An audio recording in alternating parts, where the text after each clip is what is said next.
চারদিকে দাঁড়িপাল্লার পক্ষে গণজোয়ার, নির্বাচনী পালে হাওয়া, নতুন গন্তব্যে দেশ। দর্শক, হ্যাঁ, বাংলাদেশে নির্বাচনের পালে হাওয়া লেগেছে, কিন্তু এটা ধানের শীষের পালে হাওয়া না, দাঁড়িপাল্লার পালে হাওয়া। তো দর্শক, কালবেলার একটা রিপোর্ট বিশ্লেষণ করছি। শিরোনাম: দ্বন্দ্ব বিভেদ বিতর্ক ছাপিয়ে নির্বাচনী পালে হাওয়া। এটা আবার বিএনপি লিখে দিয়েছে। কালবেলা বিএনপির পত্রিকা। বিএনপির হয়ে যিনি কালবেলা দখল করেছেন, তারেক রহমানের ইয়েস, তিনি শরীয়তপুরে একটা আসন নির্বাচন করছেন। তিনি বাথরুমে গেল, এটা কালবেলার নিউজ। তো কালবেলা জামাতের নিউজও ধারণ করে, এগুলো যথেষ্ট কাভারেজ দেয়, রাইট। কিন্তু এখন না হইলে তো ব্যবসা থাকবে না। কিন্তু কালবেলার যে এডিটোরিয়াল পলিসি, আগে ছিল ভারতপন্থী, এখন হচ্ছে পুরোপুরি বিএনপি পন্থী। তো বিএনপির মনের মতো যা বিএনপির ন্যারেটিভ এই কালবেলা নির্মাণ করছে, তারই অংশ হিসেবে এই রিপোর্ট। এটা একটু খণ্ডন করা প্রয়োজন। আর খণ্ডন হিসেবেই, হাইপোথিসিস হিসেবে আমি প্রথমে যেটা বলেছি ওটা শিরোনাম: দ্বন্দ্ব বিভেদ বিতর্ক ছাপিয়ে নির্বাচনী পালে হাওয়া। মানে এখানে বোঝাতে চেয়েছেন, এই রিপোর্ট, এই লেখক বোঝাতে চেয়েছেন যে জুলাই সনদ, গণভোট, এগুলোর ঊর্ধ্বে, এগুলো নিয়ে মানুষের আকর্ষণ তেমন নাই। মানুষের আকর্ষণ এখন জাতীয় নির্বাচন নিয়ে। না, এটা হচ্ছে বিএনপির থিওরি যে সংস্কার চাপা দাও, জুলাই সনদ ভুলে যাও, গণভোট অস্বীকার করো, শুধু জাতীয় নির্বাচন, যাতে এই জুলাই সনদ গণভোট বাদে যে জাতীয় নির্বাচন, মানে একটা কারচুপি করা যায়। কিন্তু না, বাস্তবতা হচ্ছে মানুষের মধ্যে এখন নির্বাচনী আমেজ এবং নির্বাচনী পালে হাওয়া, ইটস ট্রু। কিন্তু এটা জামাতি স্টাইলে বা জামাতি পালে হাওয়ার মতো। কি সেটা? যে দাঁড়িপাল্লার পক্ষে গণজোয়ার, আমরা দাঁড়িপাল্লায় ভোট দিব, কিন্তু তার আগে গণভোট হতে হবে। মানুষ এটা চায়। দাঁড়িপাল্লায় ভোট দেওয়ার আগে মানুষ গণভোট দেওয়ার জন্য রাজি, গণভোটে হা ভোট দেওয়ার জন্য বসে আছে। যে আগে দাঁড়িপাল্লায় ভোট দেওয়ার আগে আমরা হা ভোট দিয়ে শুরু করব। প্রথমে শুরু করেছে জাতি ছাত্র সংসদ নির্বাচনে শিবিরকে ভোট দেওয়ার মধ্য দিয়ে। এখন গণভোট অস্বীকার করে জুলাই সনদ বাদ দিয়ে কোনো ভোট টোট, এগুলোর পালে কোনো হাওয়া নেই। ওটা বিএনপির মনের নিজে নিজে সান্ত্বনা দিচ্ছে। এই যে বিএনপি প্রার্থী তালিকা ঘোষণা করেছে, কি জন্যে? বিএনপি জানে যে এখন প্রার্থী তালিকা ঘোষণা করা একটা বিএনপির জন্য ডিজাস্টারাস। কিভাবে? যে এখন প্রার্থী তালিকা ঘোষণা করলে বিদ্রোহী প্রার্থীরা আরো বড় বিদ্রোহী হওয়ার সুযোগ পাবে, তারা অন্য দলে ফেরার সুযোগ পাবে, এবং বিদ্রোহী প্রার্থীরা শক্তি সঞ্চয় করে দলীয় নমিনেটেড প্রার্থীর উপর হামলা করার সুযোগ পাবে। কিন্তু নির্বাচনে কয়েকদিন হলে এই সুযোগ পাবে না। হঠাৎ করে প্রার্থী ঘোষণা করে দিল, বাকি প্রার্থীরা ভ্যাবাচেকা খেয়ে ঘরে বসে থাকবে। বিষয়টা এরকম হয় নর্মালি। কিন্তু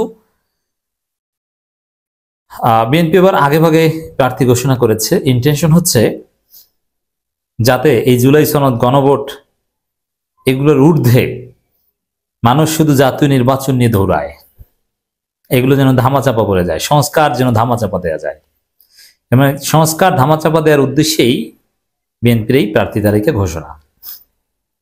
কিন্তু বাস্তবে কি? বাস্তবে এই প্রার্থী তালিকা ঘোষণা এটা বিএনপির গোলাগুলির কারণ হয়েছে, এবং বিদ্রোহীরা আরো শক্তিশালী হচ্ছে, উল্টা অ্যাকশন। কিন্তু জামাত চরমর যে রাজপথ আন্দোলন, তাদের যে প্রচারণা, তাতে গণভোট, জুলাই সনদ, এগুলোই এখন রাজনীতি ডমিনেট করছে। গণভোট দিতে হবে, জুলাই সনদ, এবং বিএনপিরও এজেন্ডা এখন এইটা। বিএনপি জাতীয় নির্বাচন নিয়ে, জাতীয় নির্বাচনে আমাদের পক্ষে ভোট দিন, এইসব কথা তো এখনো বলতে পারছে না। তারা 8 দলের গণভোটের যে দাবি, এই দাবি খণ্ডন করতে করতেই তাদের সময় চলে যায়, সন্ধ্যা হয়ে যায়, আজান দিয়ে ফেলে মাইক ছেড়ে এখন বাড়ি যাও।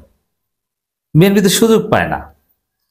অতএব এই গণভোট, জুলাই সনদ, এগুলো ভুলে মানুষ নির্বাচনমুখী, এটা ভুয়া। নির্বাচনী পালে হাওয়া, কিন্তু সেটা দাঁড়িপাল্লার পালে। আর দাঁড়িপাল্লার কনসেপ্ট হচ্ছে আগে জুলাই সনদ, গণভোট, তারপরে নির্বাচন। এই পালে হাওয়া লেগেছে। আশা করি বুঝাতে পেরেছি। আমরা দেখি যে এই রিপোর্টে কি আছে। রাজনৈতিক দলগুলোর বিতর্ক ও মতভেদের মধ্যেই দেশ জুড়ে বইতে শুরু করেছে নির্বাচনী হাওয়া। তবে ধানের শীষের পক্ষে কোনো হাওয়া নেই। আপনি দেখেন গ্রামে গঞ্জে ধানের শীষ। এবার ধান ভালো হয়নি, চিটা ধান এবার চিটা হয়ে গেছে। এর মানে ধানের উপরের খোসা, ভিতরে চাউল নাই, এটাকে বলে চিটা।